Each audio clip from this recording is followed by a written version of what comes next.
റഷ്യ-യുക്രൈൻ യുദ്ധത്തിൽ മധ്യസ്ഥത വഹിക്കാൻ ചൈനയ്ക്ക് പ്രാപ്തിയില്ലെന്ന് അമേരിക്ക. മോസ്കോയും കീവിലും ഇടയിൽ നിഷ്പക്ഷമായ നിലപാടെടുക്കാൻ ചൈനയ്ക്ക് സാധിക്കില്ലെന്ന യുഎസിന്റെ വിമർശനം ഇരു രാജ്യങ്ങൾക്കുമിടയിൽ ചൈന മധ്യസ്ഥ ശ്രമങ്ങൾക്കൊരുക്കുന്നതിനിടെയാണ്.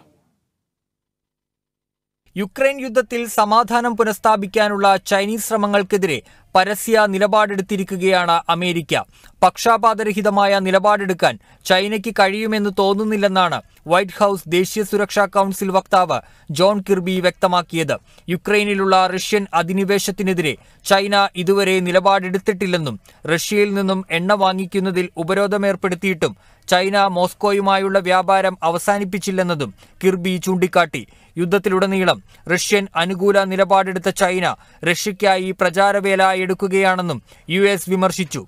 Chinese president Xi Jinping Putin കൂടിക്കാഴ്ചയ്ക്ക് പിന്നാലെയാണ് യുഎസിന്റെ പ്രതികരണം. ഇരു നേതാക്കളുടെയും കൂടിക്കാഴ്ചയിൽ റഷ്യ യുക്രൈൻ യുദ്ധം പ്രധാന ചർച്ചയാകുന്ന സാഹചര്യത്തിലാണ് ഇത്.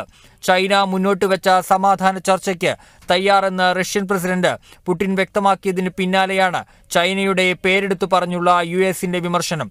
റഷ്യയ്ക്ക് ചൈന സൈനിക സഹായം നൽകിയോ എന്ന് തനിക്ക് അറിയില്ലെന്നും ജോൺ കിർബി പറഞ്ഞു.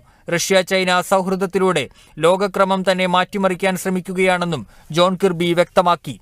International desk, Kerala vision news.